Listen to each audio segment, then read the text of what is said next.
Nous allons vous lire, juste ça va durer 5 minutes, 2 petits extraits de 2 chapitres. Alors on va commencer avec le premier chapitre, celui qui s'appelle L'arrivée à Dalesville, parce que celui-là décrit un peu plusieurs personnages et décrit aussi l'endroit Dalesville. Donc intéressant, vu que c'est un petit village de la région, plusieurs personnes connaissent et ont peut-être vécu des expériences là. Alors on va commencer avec le chapitre 1. Alors je vous présente Ariane ici et Alicia. Dalesville, minuscule hameau de campagne, où la nature occupe le plus grande place possible pour reprendre. Peu d'habitants vivent dans ce grand espace bordé par la forêt. Et c'est bien comme ça. Tous sont contents et apprécient cette tranquillité. Les humains, comme les animaux. Fred, la marmotte gourmande, espère être capable de se cuisiner sous peu sa célèbre poutine de trèfle. Même Bill, Bab et Bud, les 3 générations de corneilles au grand cœur, se font de plus en plus visibles. Elles sont les commères attitrées du quartier. Bid, la grand-mère sympathique, Bud, l'envers critique, et Bud, la petite fille influençable qui n'arrive jamais à se décider, ne manque déjà plus aucune de leur actuel rendez-vous de fin de journée.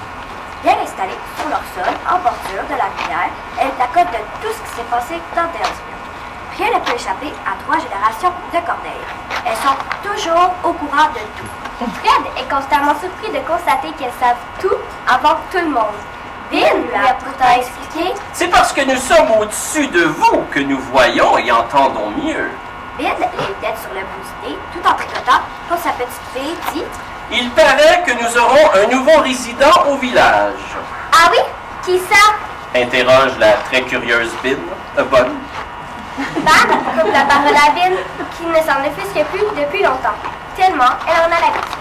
Les Canadiens s'achètent un nouveau chèque. Boris vieillit et il est de plus en plus Richard et malade. Et joue de moins en moins avec Charlie, leur fille de 7 ans. Bob et Catou croient que cela lui ferait du bien d'avoir un plus jeune compagnon. La maladie de Charlie l'empêche de jouer avec les autres enfants aussi souvent qu'elle le souhaiterait. Elle va souvent à l'hôpital car ses troubles respiratoires provoquent toutes sortes de problèmes. Les médecins ne trouvent pas ce qu'il faut pour la guérir. C'est une bonne idée, renchérit Pin. Charlie est tellement gentil avec les animaux. C'est bien que Boris ait du renfort, mais ça fait lui tellement, le pauvre. À quoi ressemble le nouveau venu? S'enquiert à nouveau Bonne. C'est une chienne. Elle est très belle. Ils l'ont appelée Dixie. Elle va faire tourner les têtes de tous les chiens de Dalesville. Ce sera la belle de la classe. Elle ne manquera pas de prétendants. Fidèle à elle-même, Van revient à la charge. Tant mieux, ça fera de belles histoires à nous raconter. Alors, on vous laisse là-dessus sur le premier chapitre. On va se transporter un petit peu plus vers la fin du livre sans vous dévoiler l'intrigue finale. Alors, chapitre 10, il y en a qui veulent suivre avec nous. Alors, c'est un chapitre là, qui est un peu plus triste parce que là, c'est la rencontre de Charlie. On vous a parlé, la jeune fille qui est malade, qui souffre beaucoup. Alors là, c'est Charlie qui se confie à Dixie. Alors, les deux ensemble. Elle n'a été absente qu'une journée et pourtant, Dixie constate que la santé de Charlie s'est détériorée. Elle est pâle et très amaigrie. De son museau, la chienne touche sa main jusqu'à ce que les doigts de son ami viennent caresser son pelage noir, jaune et blanc. Un sourire illumine le visage de l'enfant. Lentement, Charlie se penche vers elle, la caresse et dépose un baiser sur sa tête. Les yeux de l'animal, son cher compagnon, lui parlent d'affection. Elle la serre dans ses bras en lui murmurant à l'oreille « Moi aussi, je t'aime. » Puis toutes les deux finissent par s'endormir paisiblement. C'est la mi-obscurité. Le jour n'est pas encore levé. Dixie semble perdue, la dévisagée. Bien sûr, c'est Charlie. Malgré sa faiblesse, elle a réussi à s'asseoir dans son lit, droite comme un bouc. Tu n'es pas bien avec nous? C'est pour cela que tu pars à tout moment. Tout a commencé avec la mort de Boris, n'est-ce pas? Comment répondre? La jeune fille continue. Boris te manque donc tant que cela? C'est depuis qu'il n'est plus là que tu as changé. Que s'est-il donc passé?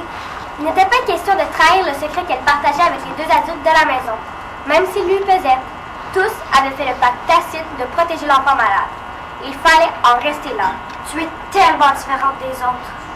enchaîne Charlie. Et moi, je t'aime comme tu es. Je souffre beaucoup. J'ai mal et j'en ai assez de souffrir. Je ne peux pas en parler à maman et à papa car ça leur ferait trop de peine. Mais à toi, mon ami, je peux bien te le dire. Je n'en peux plus. Tu es la seule avec qui je peux partager ma souffrance. Je ne sais pas si cela sera mieux à l'hôpital, mais la dernière fois, j'y suis restée longtemps. Trop longtemps. J'en ai assez de souffrir. Je ne sais pas comment, mais je te promets que je vais tout faire pour me débarrasser de cette souffrance. Dixie est très attentive.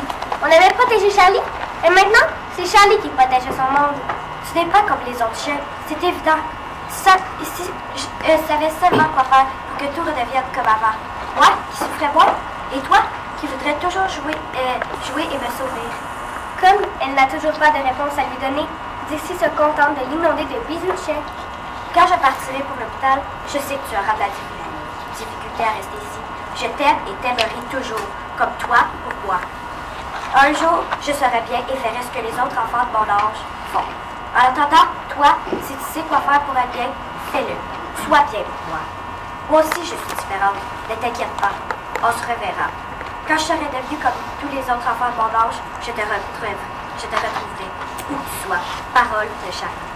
La chienne baisse la tête et se met à sangloter pendant que Charlie ne cesse de la caresser. Celle-ci a deviné que son bonheur est peut-être ailleurs. Elle lui donne donc la permission de s'en aller, s'il le faut. Ce n'est que l'au revoir. Elle vient de le promettre. Elle vient de se dire qu'elle s'aime. Et c'est ce qui compte le plus, quoi qu'il arrive. Le restant de l'histoire, il reste encore. Pourquoi avoir écrit Dixie de Dalesville?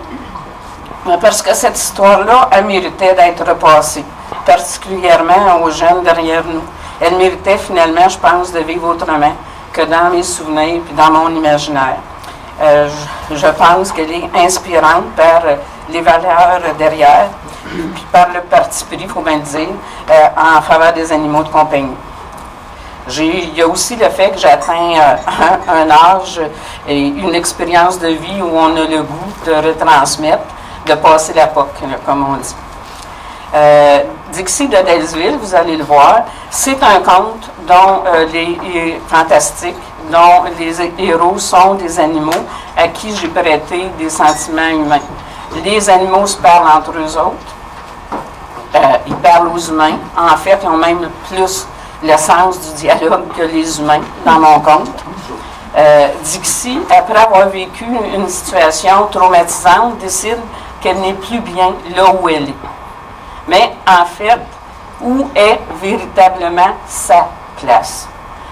L'histoire, c'est la quête de sa place, de toutes les démarches qu'elle fait au fil du temps, de toutes les réflexions qu'elle se fait pour finir par se donner une vie qui va la rendre plus heureuse, mieux dans sa peau.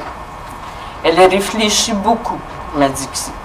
Elle cherche, parfois même si elle n'y va pas avec le dos de la cuillère, dans ses prises de position. Mais elle avance. Elle avance parce qu'elle n'hésite pas à partager, à échanger, à aller chercher le point de vue des autres et elle a la chance d'être bien entourée. Il y a premièrement son meilleur ami, Fred la marmotte, qui avait en salopette, aux petites lunettes, qui est un gourmand, amateur de trèfle, de poutine au trèfle. Il a le don de lui poser les bonnes questions, tout en faisant ce qu'il faut pour qu'elle se sente en confiance avec lui. Il y a Bin, la grand-mère Corneille, qui se permet de lui donner affectueusement des conseils. Après tout, elle est l'aînée des Corneilles bavardes qui finissent toujours par commenter l'actualité de Dalesville. Ses problèmes l'amènent avec le temps à rêver d'être dans un autre monde. Mais elle finit par comprendre que ce qu'elle a de mieux à faire, c'est de s'entendre avec son monde, quitte à y faire des choix qui peuvent peut-être paraître étranges aux autres. Dans le fond, on y trouve plusieurs situations réelles possibles dans la vie d'un enfant ou d'un adulte qui sont traitées. Ça va de la perte d'emploi d'un parent, puis des conséquences que ça peut avoir sur le reste de la famille, à dealer avec la maladie, faire son deuil, la peur de déménager, puis de perdre ses amis, de se refaire un réseau social. Elle vit même une expérience d'intimidation. Tous des thèmes qui pourraient être lourds, mais qui, amenés dans la bouche d'animaux complices, qui veulent s'aider, finissent par se dédramatiser les uns après les autres. Le conte s'adresse aux enfants d'abord.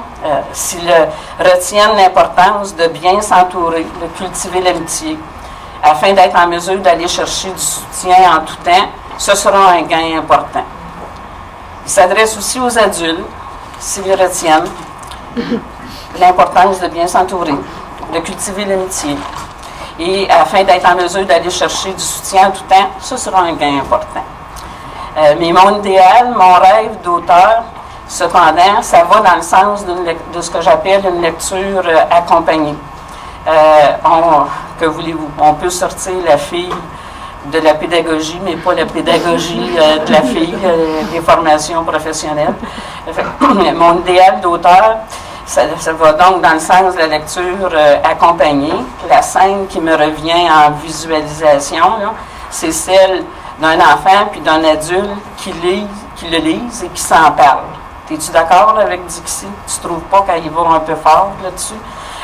Est-ce que c'est possible de faire confiance en quelqu'un qui nous a déçus? Dixie, est-ce qu'elle n'est pas trop dure envers celui qui l'a déçu? Est-ce qu'elle a raison d'avoir peur? Ça fait partie de ce que j'appelle des lectures accompagnées. Puis pourquoi? Parce que discuter, échanger, c'est nécessairement apprendre à discerner. Ce qui est un peu le rôle d'un éducateur, que ce soit un parent, que ce soit un enseignant, que ce soit un grand-parent, ou tout simplement quelqu'un qui est en situation de soutien auprès de l'enfant.